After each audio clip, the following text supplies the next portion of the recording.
Second cosmological dynamic I'm going to speak of is loss. We live in a universe where things fade.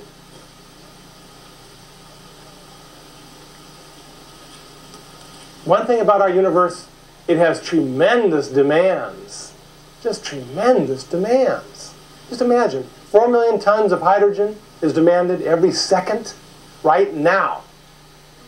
That hydrogen has existed for 20 billion years, its own kind of existence, but the day of reckoning is now, and it's gone.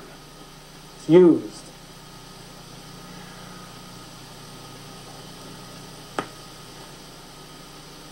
The universe requires energy, demands energy,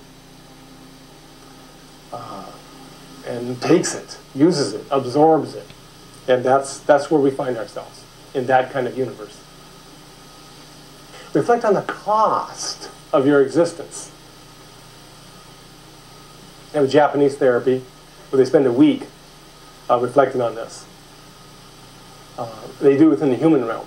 You know, what's your mother, what's your father, what's your grandparents, and so forth. But reflect on the cost of the universe for this moment. You have to begin with the fireball and go all the way through it. All of the creatures. Think of all the creatures that were required for this moment. That is the demand of the universe. All of that energy was demanded for this moment. What we find is that the universe is a given. We come here and everything is given to us. But what is required from us is reciprocal giving. We find ourselves in a place of exchange. Things arise, give themselves over for the adventure of the universe. And that is the demand, and that is the reality of loss. Death is an ultimate loss. Death is as ultimate as the universe itself. The death or disappearance of anything is as ultimate as the universe. It is as revelatory as the whole universe, a single death. Death in general, not a particular death, but death and loss in general is a dismembering that enables us to unite with what is real. That's the promise of loss. If the terror of loss, if you can experience that sweeping through yourself, it offers you the opportunity of uniting with what is real. With what is real. Now, but the denial of loss, you see, the repression of it, denial, then we identify with that which is superficial and specious, not real. When we wake up in this universe, we see, it's like everything has a mouth, and everything says, I am hungry. Like we talk about women who are pregnant. Just think of what is needed by that child. The food, the education, the nourishment at all different levels, the history. So it's in a certain sense, everything is asking us for sustenance.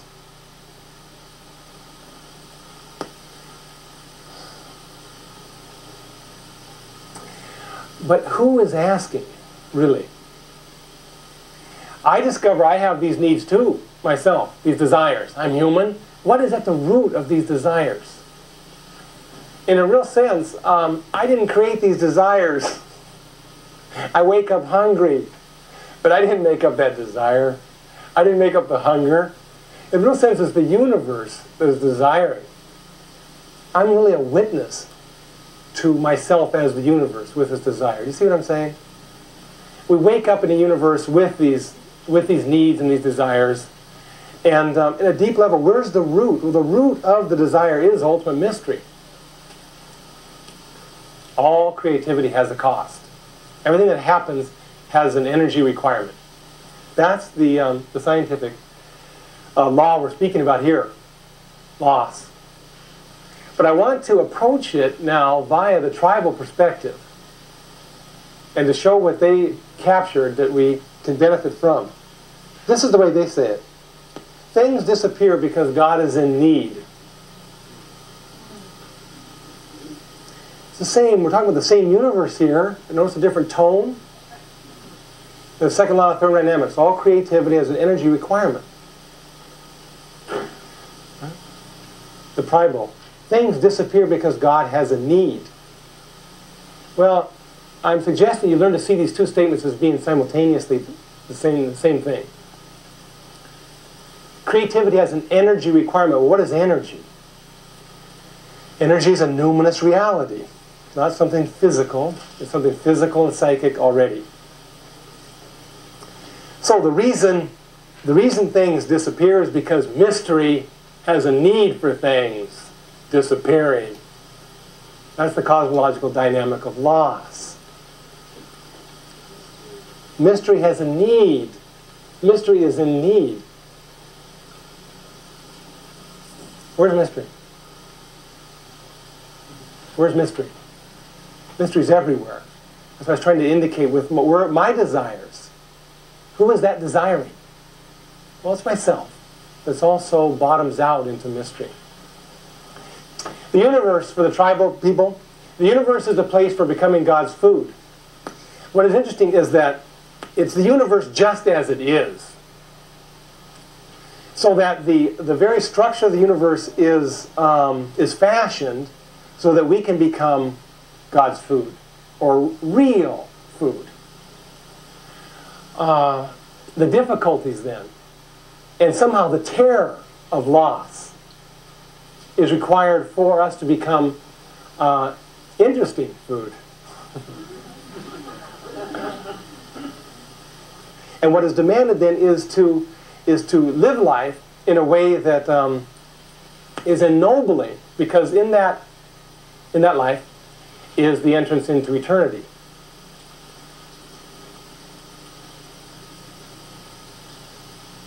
Because eternity is consuming each moment. God has a hunger for time. This is the tribal perspective. William Blake spoke of that as well. Eternity is in love with the creations of time. So there's a way in which our creativity is for energizing the whole. So to live a noble life is to create a feast. Actually, this is a very ancient. I've mentioned the tribal perspective, but the same insight was carried into the classical religions with the Hindu Purusha tradition, where the universe then is understood as a sacrificial event. This is what it means to speak of loss and energy requiring creativity. It's an ongoing sacrificial event, and the Christian Mass is all about God sacrificing for the universe. If God sacrifices for the universe, everything is required.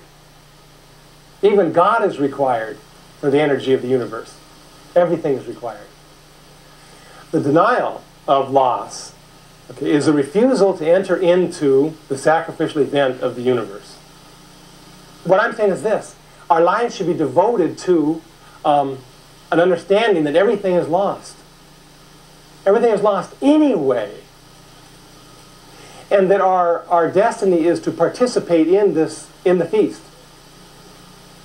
We are already food.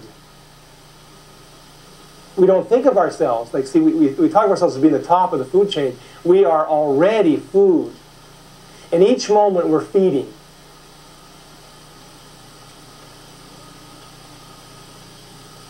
Where is this podium? Where is this podium? It's here. Where else is it? Yeah, it's everywhere. You're constantly consuming this podium. You're constantly consuming the sun. I'm also constantly consuming all of you. And you're consuming each other. So we are food. But the question is this. Who are we feeding? Our lives is the question.